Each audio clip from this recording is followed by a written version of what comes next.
اسلام آباد مسلسل عالمی سیاست کا مرکز بنا ہوا ہے۔ پاکستان کا دارالحکومت ایران امریکہ مذاکرات کے دوسرے راؤنڈ کی میزبانی کے لیے تیار ہے۔ سیکیورٹی کے انتظامات سخت کر دیے گئے ہیں۔ صورتحال یہ ہے کہ امریکی سیکیورٹی ٹیمیں اسلام آباد پہنچ چکی ہیں۔ آج شام یا منگل کو اعلیٰ سطح کی امریکی مذاکرات کی ٹیم اسلام آباد پہنچ جائے گی۔ اس میں ٹرمپ کے نمائندہ خصوصی برائے مشرق وسطیٰ اسٹیو وٹکوف، ان کے داماد جیرڈ کشنر شامل ہوں گے۔ امریکی نائب صدر جے ڈی وینس بھی مذاکرات میں شریک ہوں گے۔ دوسری جانب ایران کی جانب سے ابھی تک مذاکرات کی ٹیم اسلام آباد بھیجنے کا باقاعدہ اعلان نہیں ہوا، اور اس کی وجہ ہے آبنائے ہرمز کی امریکی ناکہ بندی۔ ایران کا مطالبہ ہے کہ امریکہ اس ناکہ بندی کو ختم کرے۔ دوسری جانب امریکہ نے ایران پر دباؤ ڈالنے کے لیے اس کے ایک بحری تجارتی جہاز کو قبضے میں لے لیا ہے۔ امریکی صدر ٹرمپ نے دعویٰ کیا کہ توسکا نامی جہاز نے رکنے کی وارننگ پر عمل نہیں کیا، جس کے بعد امریکی بحریہ نے اسے تحویل میں لے لیا۔ ایرانی مسلح افواج نے امریکی اقدام کو بحری قزاقی قرار دیتے ہوئے بدلے کا اعلان کیا۔ ایران کی نیم سرکاری خبر ایجنسی تسنیم کے مطابق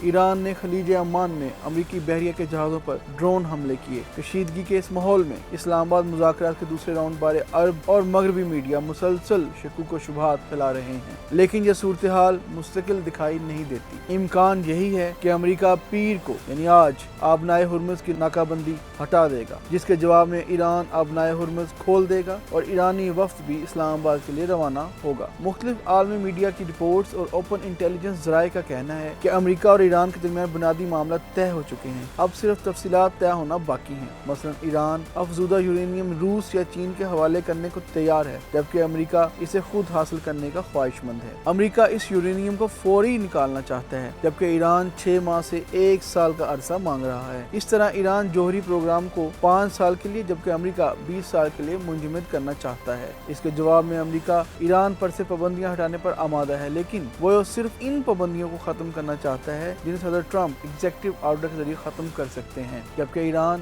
ہر طرح کی پابندیوں کا مکمل خاتمہ چاہتا ہے۔ امریکہ صرف قطر اور دیگر عرب ملکوں میں ایران کے منجمد اثاثے بحال کرنے پر آمادہ ہے، جبکہ ایران تمام منجمد اثاثوں کی بحالی چاہتا ہے۔ سب سے اہم معاملہ آبنائے ہرمز پر کنٹرول کے حوالے سے ہے۔ امریکہ پہلے کی طرح آبنائے ہرمز کی سب ممالک کے لیے مکمل بحالی چاہتا ہے، جبکہ ایران آبنائے ہرمز سے دستبردار ہونے کو تیار نہیں۔ ایرانی پارلیمنٹ کی قومی سلامتی کمیٹی کے سربراہ ابراہیم عزیزی نے کہا ہے کہ ایران نے امریکہ کے ساتھ بات چیت جاری رکھنے کا فیصلہ کیا ہے، لیکن اس کا یہ مطلب نہیں کہ کسی بھی قیمت پر مذاکرات کیے جائیں یا دوسرے فریق کے ہر طرز عمل کو قبول کر لیا جائے۔ ان کے مطابق ایران کی کچھ سرخ لکیریں ہیں جنہیں لازماً مد نظر رکھنا ہوگا۔ اسلام آباد میں مذاکرات کے لیے ایرانی وفد بھیجنے سے متعلق سوال پر ابراہیم عزیزی نے کہا کہ اس کا انحصار اس بات پر ہے کہ تہران کو مثبت اشارے ملتے ہیں یا نہیں۔ ناظرین، ایک بات تو طے ہے کہ فریقین اب مزید جنگ نہیں چاہتے۔ ایران اور امریکہ مذاکرات کی میز پر بیٹھ کر مستقل جنگ بندی چاہتے ہیں، لیکن یہاں ایک مسئلہ درپیش ہے، اور وہ یہ ہے کہ دونوں ملک اپنی اپنی جیت کے دعوے کر رہے ہیں،